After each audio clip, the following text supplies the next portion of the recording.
भूपेश बघेल जी, साहू जी, चरणदास महंत जी, stage पे Congress party के वरिष्ठ नेता, भाइयों और बहनों, प्रेस के हमारे मित्रों, आप सबका यहां बहुत बहुत स्वागत, नमस्कार। भैया आप बंद कीजिए, डिस्टर्ब मत कीजिए।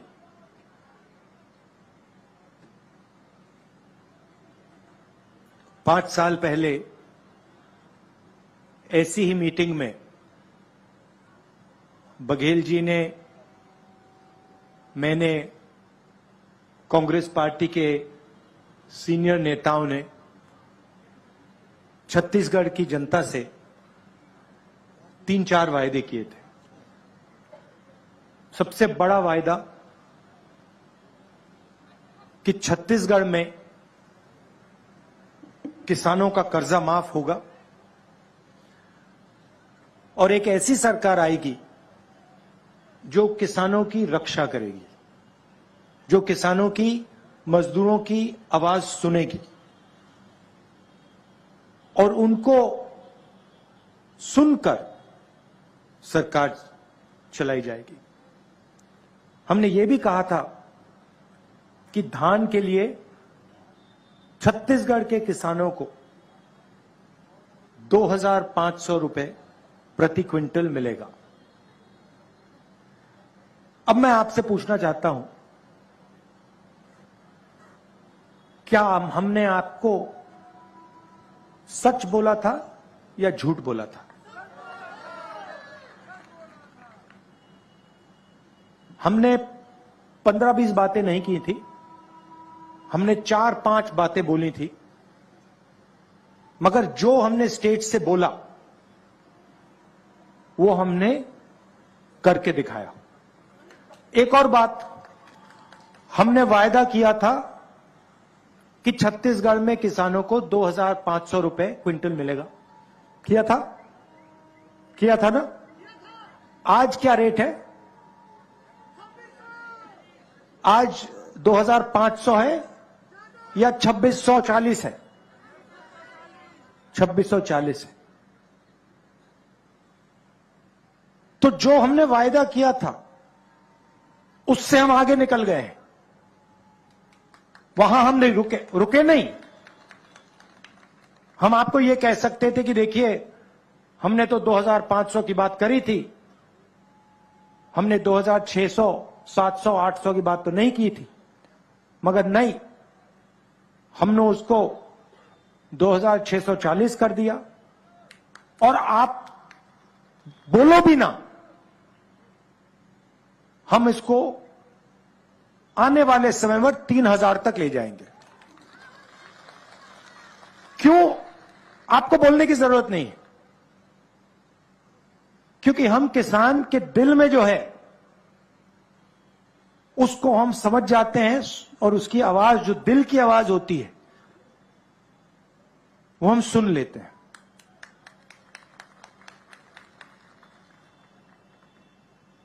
आज सुबह किसानों के साथ, मजदूरों के साथ बघेल जी और मैंने थोड़ा काम किया, बातचीत की और सारे के सारे किसान, सब ने हमें कहा कि जो सरकार ने उनके लिए पिछले 5 साल में किया है, उससे पहले किसी सरकार ने ऐसा काम नहीं किया है। 2,500 रुपए प्रति क्विंटल, कर्जा माफ, बिजली बिल हाफ, किसान न्याय योजना में 23,000 करोड़ रुपए 26 लाख किसानों को, मजदूरों को 7,000 रुपए हर साल, 5 लाख मजदूरों को फायदा मिला। अब देखिए कांग्रेस पार्टी का तरीका देखिए। आज सुबह किसानों से बात हुई, मजदूरों से बात हुई।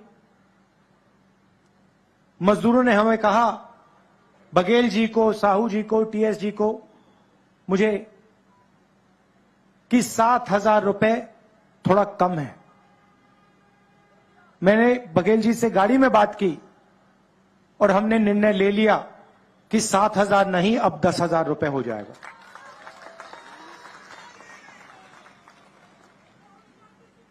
और छत्तीसगढ़ के किसान, सारे किसानों को मैं कहना चाहता हूं, पिछली बार हमने कर्जा माफी का वायदा किया था, वो वायदा हमने पूरा किया और इस बार भी हम कर्जा माफी का वायदा कर रहे हैं और हम आपका कर्जा माफ कर देंगे। सुबह हमने पूछा, किसानों से पूछा, उनकी जमीन के बारे में पूछा और मैंने उनसे पूछा, भाई आप जमीन का रेट क्या है? सीधा मुझे जवाब देते हैं, राहुल जी यहां पे कोई जमीन बेचना नहीं चाहता, हमें अब जमीन बेचने की कोई जरूरत ही नहीं है, कोई कर्जा नहीं है, बैंक अकाउंट में पैसा है, हम जमीन बेचने की सोच ही नहीं रहे हैं। तो यह ऐतिहासिक बदलाव आया है और बहुत गहरा बदलाव आया है और हम चाहते हैं कि किसान, मजदूर, छोटे व्यापारी और मजबूत हो। देखिए, दो तरीके की सरकार होती है। मैंने कल अपने भाषण में कहा, एक सरकार होती है जो गरीबों के लिए काम करती है, किसानों के लिए, मजदूरों के लिए, बेरोजगार युवाओं के लिए उनकी मदद करती है और पूरी की पूरी अपनी शक्ति उनकी मदद करने में लगा देती है। दूसरी तरीके की सरकार होती है, वो अरबपतियों को देखती है और जो देश में सबसे अमीर लोग होते हैं, अरबपति जो होते हैं, उनके लिए सरकार काम करती है। बघेल जी ने कहा 14 लाख करोड़ रुपए नरेंद्र मोदी जी की सरकार ने अदानी जी जैसे लोगों का कर्जा माफ किया है। 14 लाख करोड़ रुपए। आप मुझे बताइए, बीजेपी ने कौन सी स्टेट में, हिंदुस्तान में अलग अलग स्टेट में उनकी सरकार है, कौन से स्टेट में बीजेपी ने कर्जा माफ करके दिखाया किसानों का? ये मुझे बता दो। आपको एक स्टेट नहीं मिलेगा। और सेंट्रल सरकार को तो छोड़ दो, उनका तो सीधा अदानी जी के साथ रिश्ता है, 24 घंटा अदानी अदानी अदानी चलता रहता है। खदानें दे दी, एयरपोर्ट दे दिए, पोर्ट दे दिए, किसान के कानून बना दिए उनके लिए। मोदी जी किसानों से कहते हैं, नहीं मैं तो आपके लिए फायदा करना चाहता हूं, मैं किसान बिल लाया हूं। सोचते हैं किसान को कोई समझ नहीं है। आप किसानों के जेब में से पैसा छीनने के लिए कानून लाए थे, आप अदानी जी को पैसा देने के लिए कानून लाए थे और आप 24 घंटा अदानी जी की मदद करते रहते हैं। और यहां पे आपके जो चीफ मिनिस्टर हैं वो भी अदानी जी जैसे लोगों के लिए ही काम करते हैं। हम किसानों के लिए, मजदूरों के लिए, छोटे व्यापारियों के लिए, युवाओं के लिए काम करते हैं। ये फर्क है। अब देखिए दूसरी बात, जहां भी बीजेपी के नेता जाते हैं वो गरीब लोग से कहते हैं, देखो हिंदी पढ़ो, छत्तीसगढ़ी और अंग्रेजी की कोई जरूरत नहीं है, हिंदी की जरूरत है। हमारी सोच दूसरी है। हम कहते हैं हिंदी जरूरी है, छत्तीसगढ़ी जरूरी है और अंग्रेजी भी जरूरी है। क्यों? अगर आप में से किसी को छत्तीसगढ़ में किसी से बात करनी है तो छत्तीसगढ़ी का प्रयोग होगा। अगर आप यूपी जाएंगे बिहार जाएंगे, बाकी हिंदुस्तान में जाएंगे तो हिंदी का प्रयोग होगा। और अगर आप विदेश में जाना चाहते हैं, कॉल सेंटर में काम करना चाहते हैं, बड़ी बड़ी कंपनी में काम करना चाहते हैं, तो आपको अंग्रेजी का प्रयोग करना पड़ेगा। सही बात? सही बात। अब आप एक काम कीजिए, ये जो बीजेपी के नेता आते हैं 24 घंटा हिंदी हिंदी हिंदी बोलते रहते हैं, आप इनसे एक सवाल पूछिए। आप इनसे ये पूछिए, भैया आप कहते हो कि अंग्रेजी नहीं पढ़नी चाहिए, आप कहते हो छत्तीसगढ़ी नहीं पढ़नी चाहिए, आप कहते हो हिंदी होनी चाहिए, आप हमें एक बात बताओ, आपके जो बच्चे हैं वो क्या हिंदी मीडियम स्कूल में पढ़ रहे हैं या अंग्रेजी सीखते हैं? और ये सारे के सारे आपको बताएंगे कि नहीं भैया, हमारे बच्चे तो इंग्लिश मीडियम स्कूल में पढ़ाई करते हैं। ये लोग चाहते हैं कि हिंदुस्तान के गरीब लोग कोई भी सपना ना देखें। ये चाहते हैं कि आपके बच्चे मजदूरी करें और उनके बच्चे अंग्रेजी में बात करें, विदेश जाएं, बड़ी बड़ी कंपनियां चलाएं, कॉल सेंटर में काम करें, इंजीनियर बने, डॉक्टर बने। हम चाहते हैं कि छत्तीसगढ़ का गरीब से गरीब युवा बड़े से बड़ा सपना देखे। अगर उसे इंजीनियर बनना है, अमेरिका में जाके काम करना है, कॉल सेंटर में काम करना है, लॉयर बनना है, डॉक्टर बनना है, उसके पास सारे के सारे हथियार हों।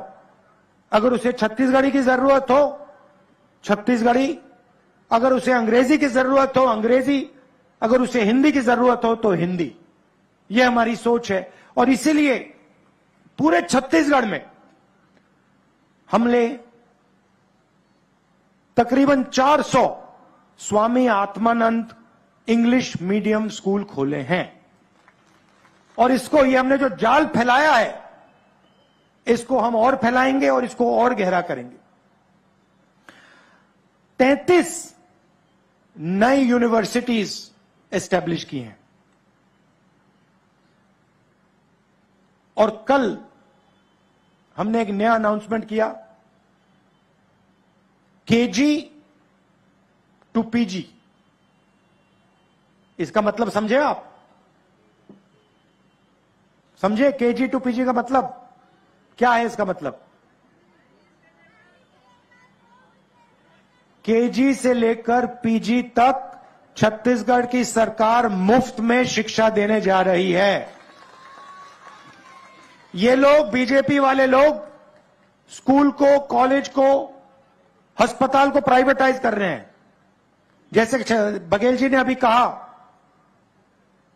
बचाने वाली सरकार या बेचने वाली सरकार? ये लोग अस्पतालों को, स्कूलों को, कॉलेजेस को बेचते हैं, हम बचाते हैं। इसीलिए छत्तीसगढ़ में सरकारी स्कूल, सरकारी कॉलेज, सरकारी यूनिवर्सिटी में छत्तीसगढ़ के किसी भी युवा को 1 रुपया नहीं देना पड़ेगा, मुफ्त में आपकी शिक्षा होगी। पिछले चुनाव में आदिवासियों से हमने तेंदुपत्ता का वायदा किया था, कहा था कि 4,000 रुपए में 1 बैग तेंदुपत्ता का खरीदा जाएगा। इस बार हम कह रहे हैं 4,000 रुपए साल के आपके ऑटोमेटिक बैंक अकाउंट में हम डाल देंगे। और जो आपके जंगल में जो चीजें उगती हैं, तेंदुपत्ता, इमली, इनके लिए हम 10 रुपए एक्स्ट्रा एमएसपी में डाल देंगे। भाइयों और बहनों, एक और बहुत बड़ा मुद्दा है और शायद वो हिंदुस्तान की राजनीति के लिए, हिंदुस्तान के प्रगति के लिए सबसे बड़ा मुद्दा है। उसको हम जाति जनगणना कहते हैं। Caste census. सवाल यह है कि इस देश में हम जात की बात करते हैं, मगर किसी को नहीं मालूम कि कौन सी जात की कितनी आबादी है। कोई नहीं जानता। अगर मैं आपसे पूछूं, भाई हिंदुस्तान में ओबीसी वर्ग के कितने लोग हैं, यहां पे हजारों लोग हैं, आप जवाब नहीं दे पाओगे। चलो पूछता हूं, हिंदुस्तान में ओबीसी वर्ग के लोग कितने हैं? कोई बता सकता है? देखिए सन्नाटा छा गया, कोई नहीं जानता। मोदी जी 24 घंटा ओबीसी ओबीसी ओबीसी करते रहते हैं,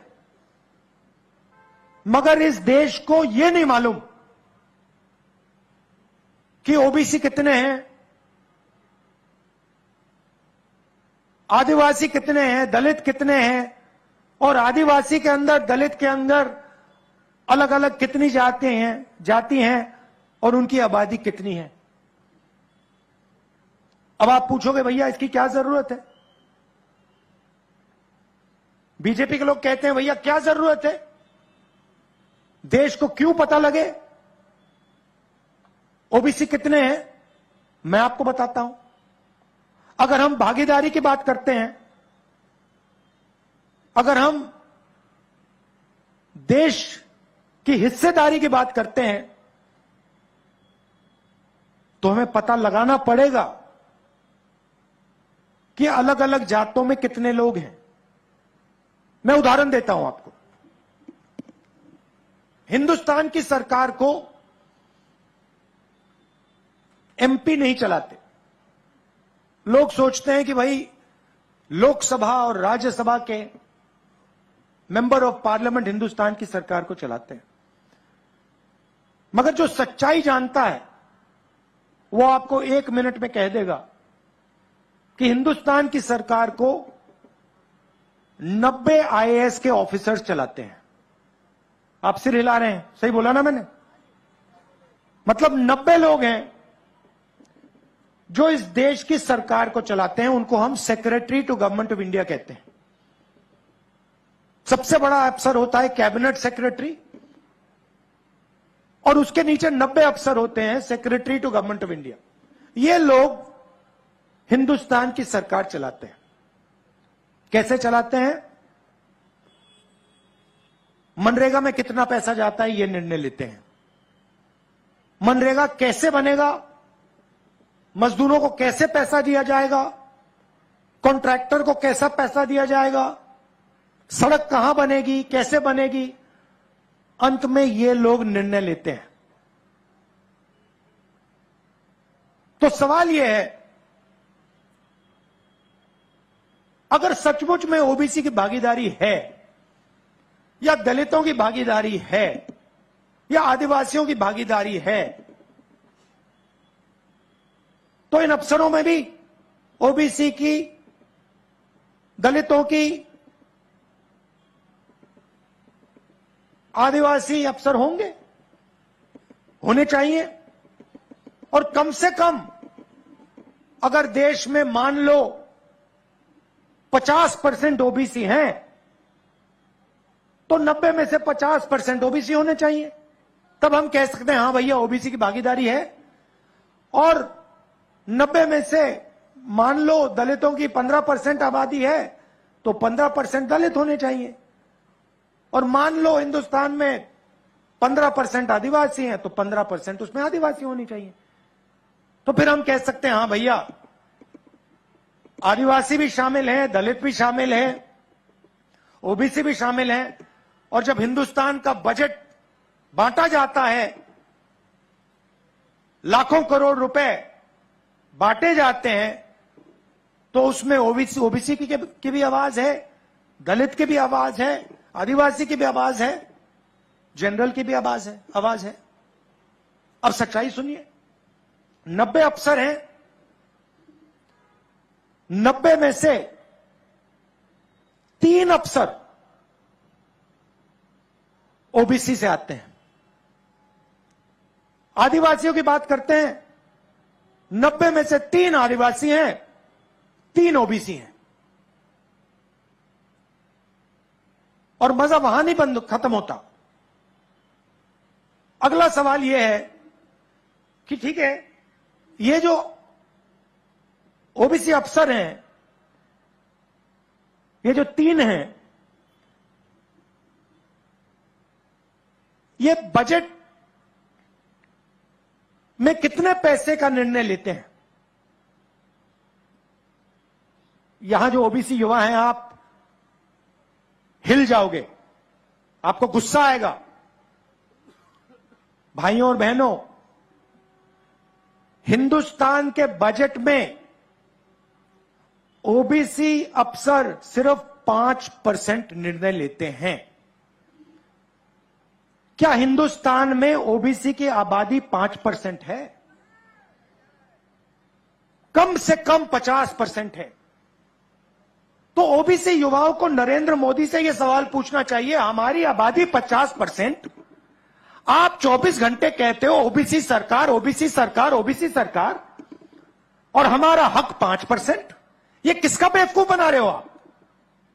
यह सवाल हिंदुस्तान के हर ओबीसी युवा को नरेंद्र मोदी से पूछना चाहिए। चलिए अब आदिवासियों की बात करते हैं। यहां आदिवासी हैं। भाइयों और बहनों, ओबीसी 5% निर्णय लेते हैं, आदिवासी कितना लेते हैं? आदिवासी युवा, आप अच्छी तरह सुनो। अगर हिंदुस्तान की सरकार 100 रुपए खर्च करती है, तो हिंदुस्तान के आदिवासी अफसर 100 में से 10 पैसे का निर्णय लेते हैं। ओबीसी 5% और आदिवासी 0.1% निर्णय लेते हैं। और सुनना है तो दलित 1% निर्णय लेते हैं। इसीलिए जाति जनगणना की जरूरत है। हम जानना चाहते हैं कि इस देश में ओबीसी 5% निर्णय ले रहे हैं, उनकी आबादी क्या 5% है या 50%? और अगर 50% है तो नरेंद्र मोदी जी की सरकार में जो हो रहा है वो सरासर अन्याय है। इसलिए कांग्रेस पार्टी अपनी मीटिंग में कह रही है, मैं कह रहा हूं, बघेल जी कह रहे हैं, खारगे जी कह रहे हैं कि कांग्रेस पार्टी ने जो जनगणना की थी, जाति जनगणना की थी, आंकड़े आपके पास हैं मोदी जी, उनको आप पब्लिक कर दीजिए। देश के आदिवासियों को, दलितों को, पिछड़ों को आप बता दीजिए उनकी आबादी कितनी है। डरने की क्या जरूरत है? नरेंद्र मोदी जी यहां आते हैं, लंबे लंबे भाषण देते हैं, कहते हैं मैं ओबीसी हूं, मगर यह नहीं कह सकते कि भैया मैं ओबीसी हूं, मैं जानना चाहता हूं कि इस देश में मेरे जैसे ओबीसी कितने हैं। यह नरेंद्र मोदी की नहीं कहते। क्यों नहीं कहते? क्योंकि ओबीसी के लिए काम ही नहीं करते, वो अदानी जी के लिए काम करते हैं।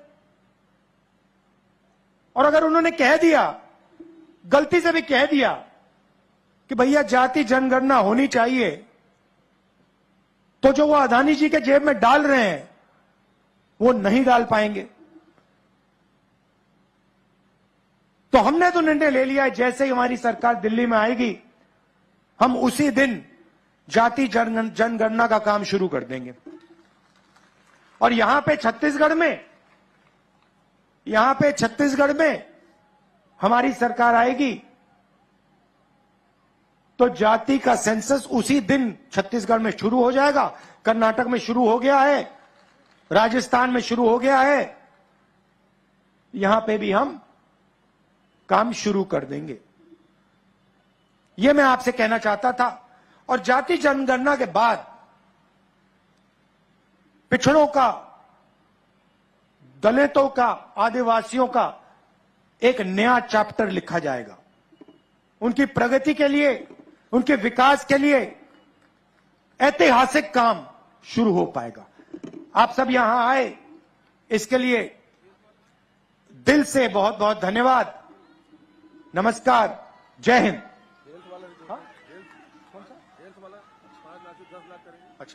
अच्छा, बघेल जी ने कहा कि आपके जो स्वास्थ्य में जो आपको इंश्योरेंस मिलता है 10 लाख रुपए, 5 लाख रुपए मिलता है, उसको हम 10 लाख रुपए का करने जा रहे हैं। धन्यवाद।